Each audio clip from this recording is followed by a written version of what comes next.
present this program for you. And I bet you're going to enjoy every bit of it. We apologize for the late start of the program. It's supposed to be at 5, and due to some problems, it could not start at 5. So we please apologize for any inconvenience. A quick rundown to the program that's going to happen tonight.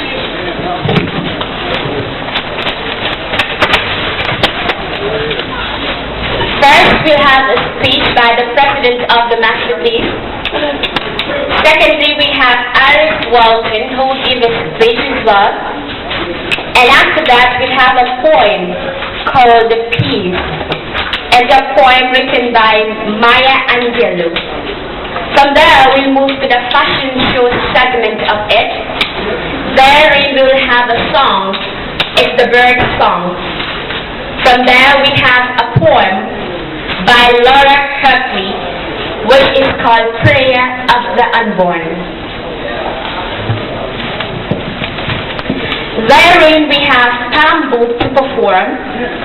From there we have the Brightest Star Band. After that we have the modern music performance, which includes Heartbreaker, Mataya Production.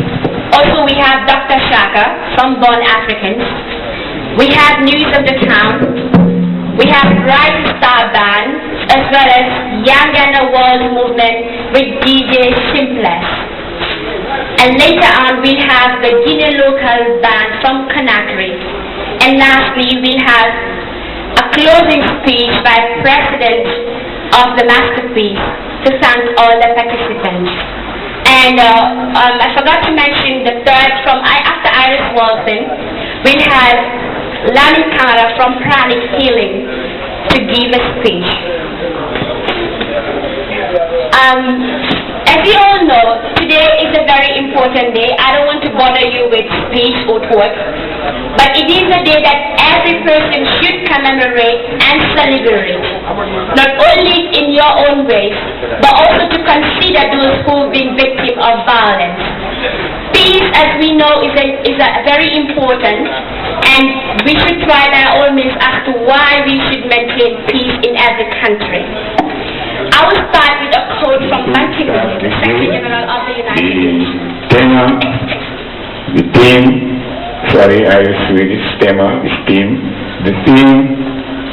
The imminent threat to world peace.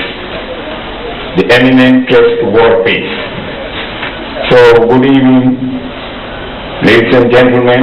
It is my honor to stand before you to talk about threats to world peace. This speech is written to create awareness about the threats to world peace and how these threats can be resolved so that people can live in harmony with each other. The MasterPeace Gambia, a local innovative movement, has developed 7 guiding principles to define the campaign. Number 1, we will keep the campaign very simple. This is a positive, campaign with 2 goals. 1, to teach people legal, safe, and positive ways to deal with anger and conflict. 2, to bring people, to help people realize that violent entertainment influences our attitudes about the acceptability of violence. And among all, the influence on violent behavior, that is one influence we can choose to. Sorry, can you just come to the line? I am not seeing. To turn off. MasterPeace Gambia, a local organization, and our members here have the strength of shared resources, shared knowledge, and shared purpose. MasterPeace Gambia addresses all forms of violence by defining violence as any time someone intentionally hurts another with words or actions. We ask people to turn off violence in all its ugly forms physical violence, sexual violence, verbal violence, and violence to entertainment, and family violence, gang violence, hate crimes, and the playground violence. MasterPeace Gambia is inclusive of many groups because no fragment of society has been left untouched by violence. We believe it is important to involve so many people and populations, as we possibly can.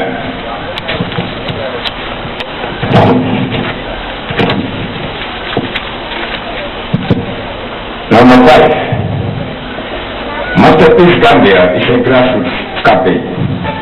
We encourage active participation by members in all phases of planning and implementation. We provide affordable, simple materials that empower individuals to take action and affect change in their own environments. MasterPeace Gambia is not a censorship project.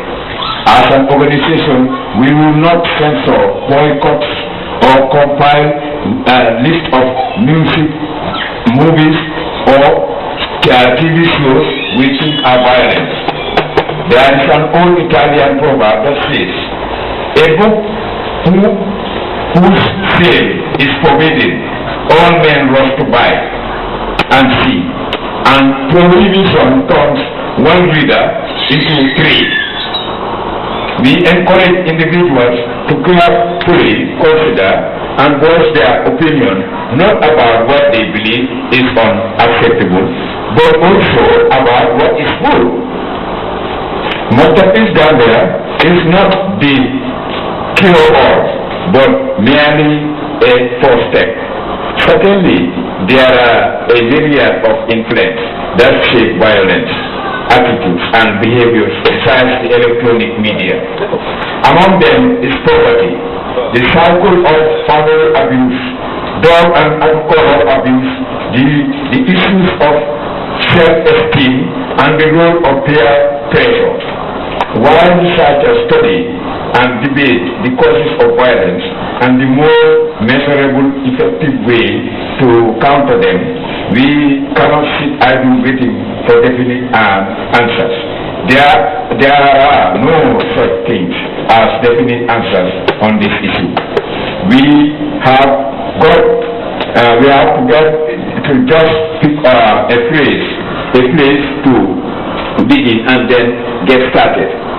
The increasing violent images portrayed on television, in movies, and in music portray violence as an ordinary and often appropriate way of resolving conflict, demonstrating power, releasing emotions, and responding to everything from sexual desire to boredom to social injustice. Media violence is one kind of violence we can turn off. Then we can begin to teach our children appropriate ways of dealing with these changes. These are not huge, multifaceted, expressive, complex responses. They are things the average person can do at home. Turn off violent entertainment and find something positive to do. And when you are angry, solve your problems constructively without hurting anyone. One might argue that this is too simplistic of a solution. It is simple, but that is not the same thing as simplistic. It needs to be simple so it can involve all of us. As an individual, I feel my powerless to change the problem of child trafficking, or I am powerless to change I feel very powerless to change the problems of child trafficking, or unemployment, or home abuse. I can change the world, but I can change myself. So, what is the first step in changing the world? One little corner at a time. First, let's define violence. When we talk about violence, in the schools. We can't leave our kids with the impression that kids, we can't give them with the impression that kids carrying guns, weapons of any kind to school is the only violence we are concerned about. From the time they are in kindergarten, we need to teach them that violence is any time you hurt somebody else on purpose. That can be with words or that can be with actions. That covers sexual harassment, physical violence, racism, hate crimes. It is a definition that works for everyone from preschool through high school, and it opens doors for discussion at any age level. Violence is any time you hurt someone else on purpose. That can be with words or that can be with actions. Next, let's inspire our young people to imagine what it would be like, to live in a world without violence. As impossible as that would be, they must have a vision to strive towards. Start by thinking about how your own life without change if there were no violence. Did you lock your car in the parking lot this morning? How much of your paychecks goes to pay for theft, insurance, police protection, the military, and social measures at the retail store you shop in? Have you ever been afraid to work or job in your own neighborhood after that? How about during the daytime? How many of the women in this room have ever been intimidated or afraid of a man because of the possibility of rape or sexual harassment? Violence is limiting our lives. We must teach our kids how much more freedom we would all have if there were no violence.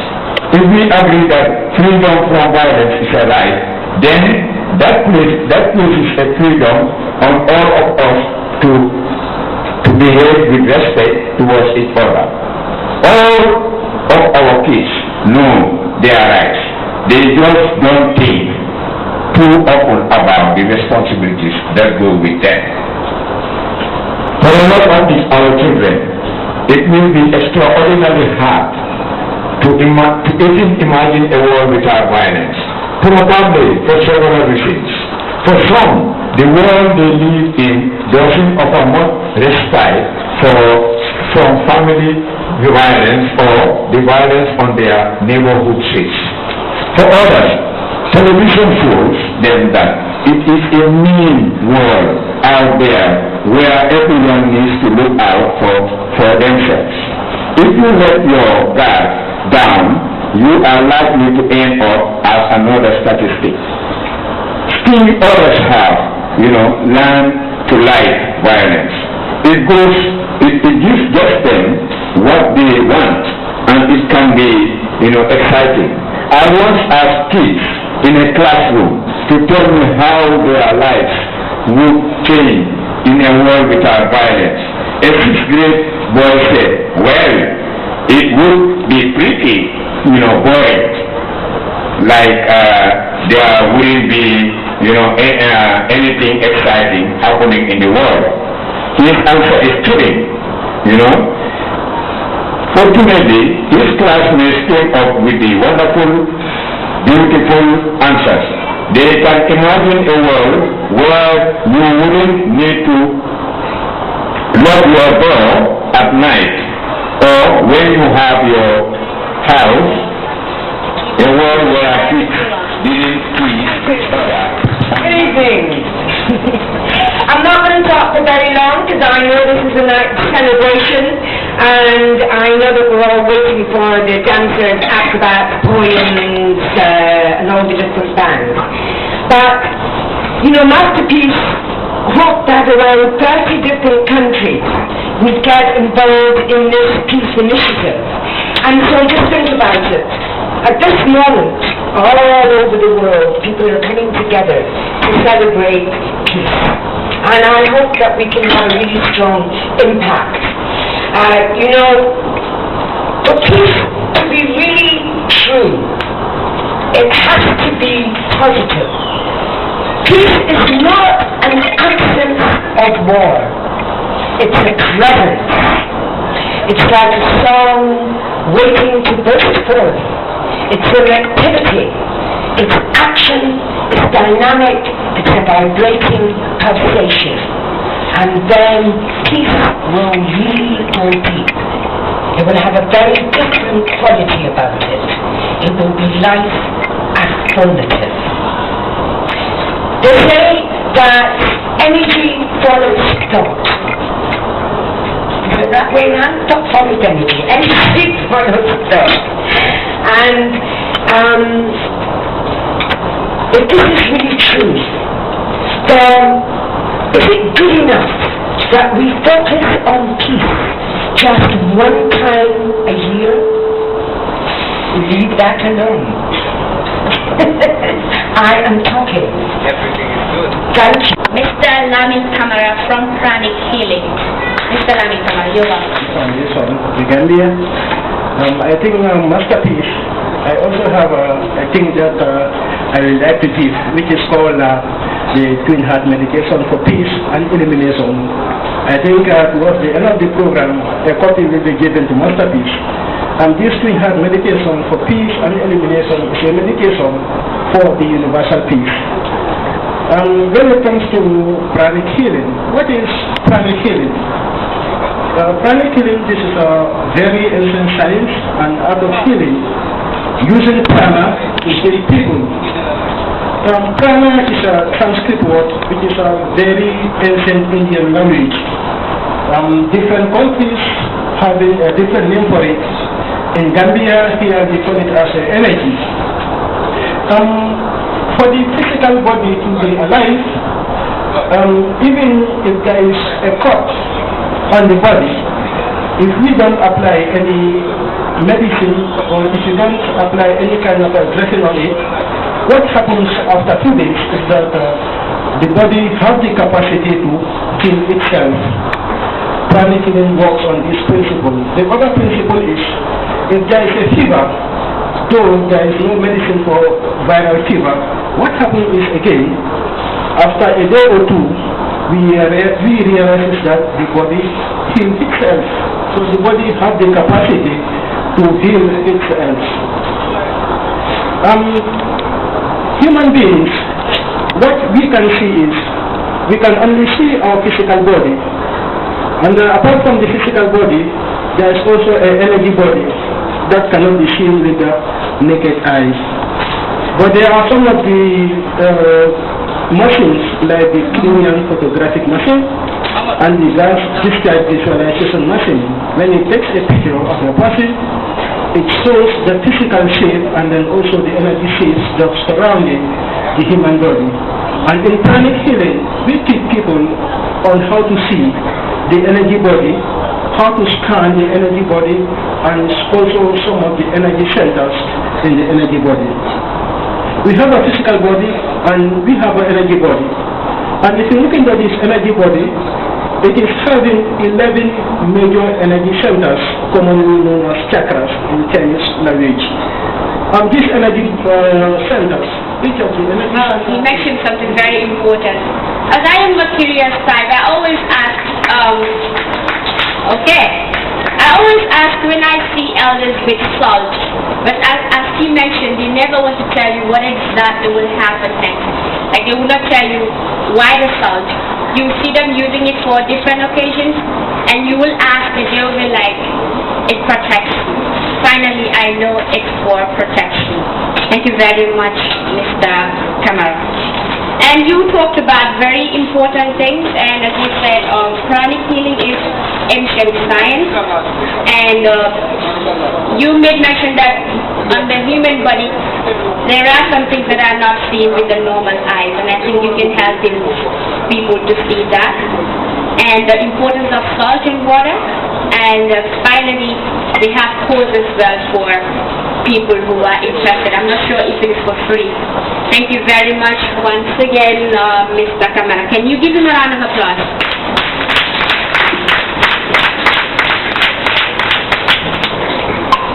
It's International Peace Day.